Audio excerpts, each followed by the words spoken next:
The Holy Gospel according to Matthew. Glory to you, O Lord. Peter came and said to Jesus, "Lord, if another member of the church sins against me, how often should I forgive? As many as 7 times?" Jesus said to him, "Not 7 times, but I tell you 77 times. For this reason, the kingdom of heaven may be compared to a king who wished to settle accounts with his slaves. When he began the reckoning, one who owed him 10,000 talents was brought to him. And as he could not pay, his Lord ordered him to be sold, together with his wife and children and all his possessions, and payment to be made. So the slave fell on his knees before him, saying, 'Have patience with me, and I will pay you everything.' And out of pity for him, the Lord of that slave released him and forgave him the debt. But that same slave, as he went out, came upon one of his fellow slaves who owed him 100 denarii. And seizing him by the throat, he said, 'Pay what you owe.' Then his fellow slave fell down and pleaded with him, 'Have patience with me, and I will pay you.' But he refused. Then he went and threw him into prison until he would pay the debt. When his fellow slaves saw what had happened, they were greatly distressed. And they went and reported to their Lord all that had taken place. Then his Lord summoned him and said to him, 'You wicked slave, I forgave you all the debt because you pleaded with me.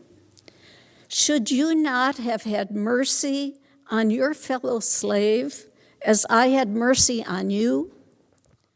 And in anger, his Lord handed him over to be tortured until he would pay his entire debt.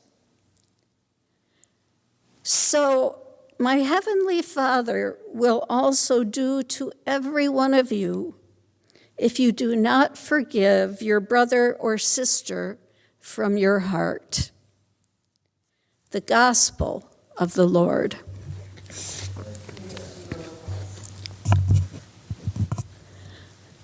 When preaching on today's gospel reading, my dear friend Bill Uetricht has shared a story which addresses a practice all of us are so very good at executing: scorekeeping. And with his permission, I want to share that story. In the beginning, God did not make just two people. He made a bunch of us because he wanted us to have a lot of fun. And he said, you couldn't really have fun unless there's a whole gang of you. At first, we did have fun, just like he expected. We rolled down the hills, waded in the streams, ran in the meadows, frolicked in the woods, and acted silly. We laughed a lot. Then, one day the snake told us that we weren't having real fun because we weren't keeping score. Back then, we didn't know what score was. When he explained it, we couldn't see the fun. But he said we should give an apple to the person who was best at all the games, and we'd never know who was best without keeping score. We could see the fun of that, of course, because we were all sure that we were the best. It was different after that. We yelled a lot. We had to make up new scoring rules for most of the games. Others, like frolicking, we stopped playing because they were too hard to score. By the time God found out what had happened, we were spending 45 minutes a day actually playing, and the rest of the time working out scoring. God was angry about that, very, very wroth. He said we couldn't use his garden anymore because we weren't having fun. We told him we were having lots of fun. He was just narrow-minded because it wasn't exactly the kind of fun he originally thought of. He wouldn't listen. He kicked us out and said we couldn't come back until we stopped keeping score. To rub it in, he told us we were all going to die and our scores wouldn't mean anything anyway. He was wrong.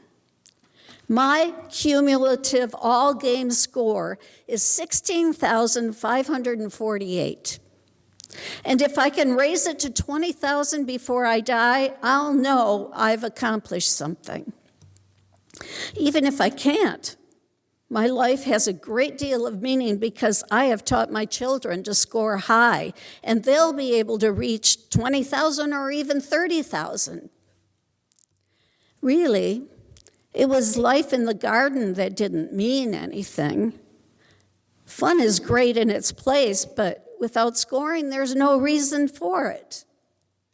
God actually has a very superficial view of life, and I'm certainly glad my children are being raised away from his influence. We were lucky. We're all very grateful to the snake. Yes, friends, we really are in bondage to the mathematical practice of scorekeeping. We keep score in just about everything we do. Education is built around scorekeeping. Sports are built around scorekeeping.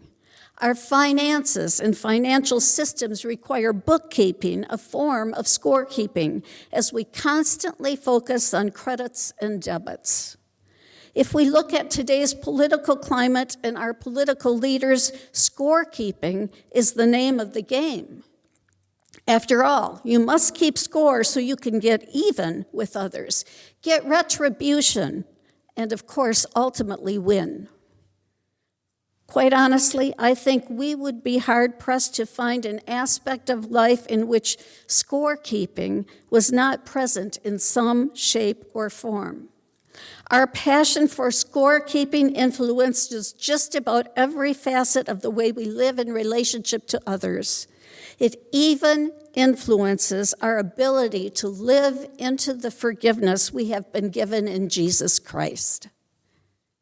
In today's gospel reading, Jesus is teaching about forgiveness, and we discover that Peter, even Peter, was into mathematical scorekeeping.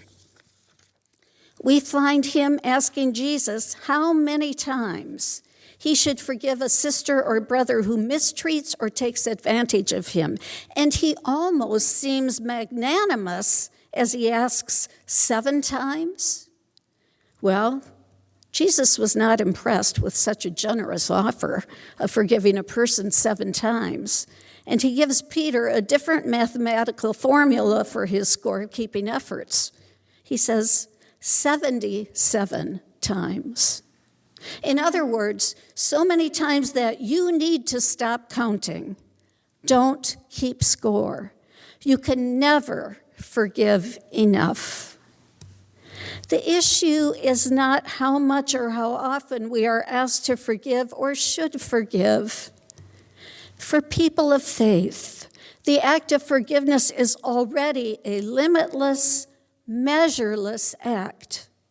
Forgiveness is never not present in our lives and in our relationships. That's the issue. Forgiveness is part and parcel of the kingdom of heaven, and as Christians, it is an aspect of our identity. It's a constant. It's not optional. It's not a choice. However, far too often we want it to be a choice. And that is what is at the heart of Peter's question. Anyway, to help Peter and all of us better understand, Jesus again shares a story to emphasize what he is saying. Now, we need to remember that Jesus' stories often contain a lot of hyperbole and exaggeration. This story is no exception. Jesus tells about a king who ponders his own scorekeeping when looking at his accounts receivable. The king discovers that a certain slave owes him $1 gazillion. Jesus said the amount was 10,000 talents, which was the equivalent of 150,000 years of labor. It is such an outrageous amount, we might as well say it was more than the combined national economies of all the G7 nations. Well, the slave is summoned to appear before him. The slave falls to his knees and begs for mercy, for time to do something that would be utterly impossible to do, for time to repay what is owed. Inexplicably, and without so much as a word, the king relents. The king as much as shrugs and says, "Okay, I forgive the debt." And just like that, the slave is free.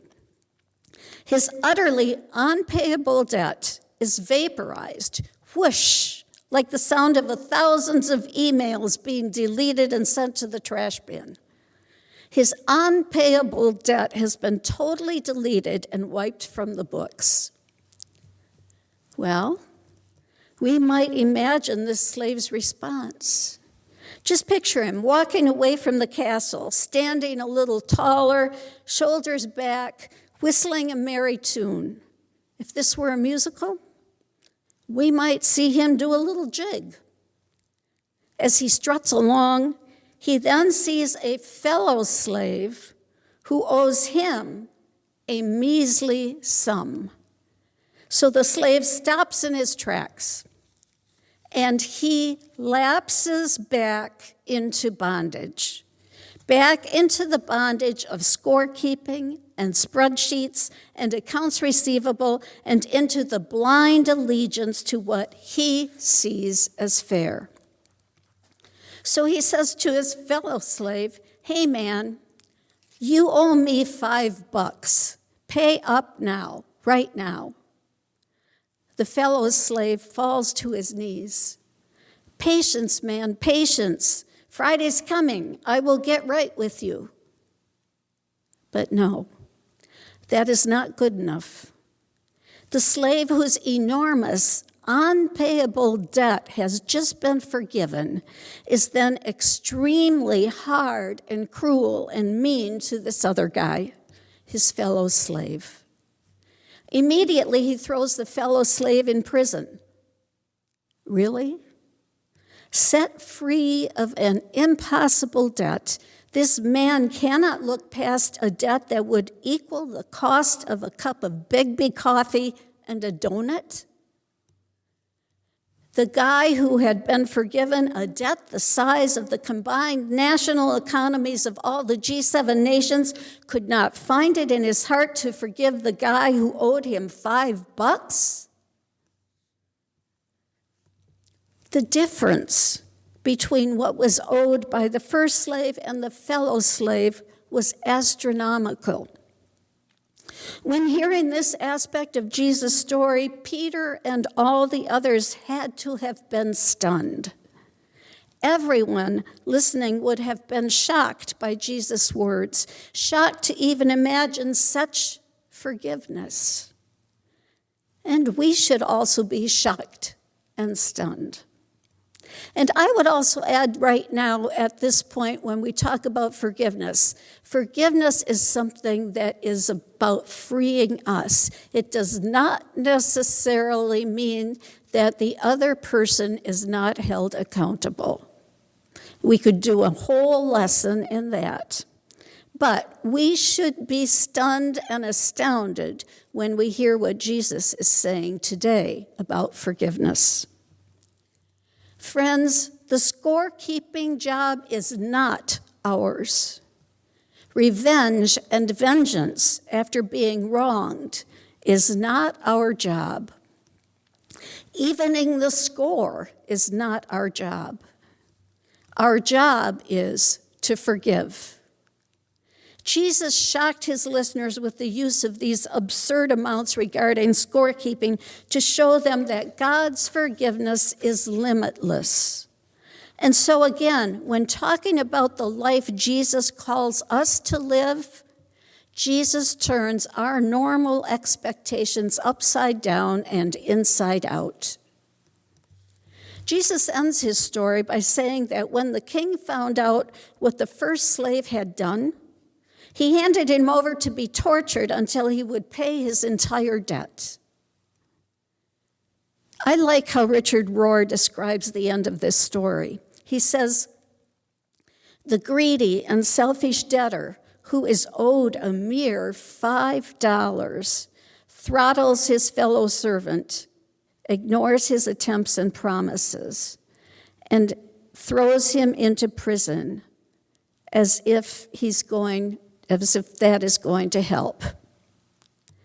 And in his attempt to imprison the other, he ends up being tortured and imprisoned himself." This is a classic Middle Eastern wisdom story.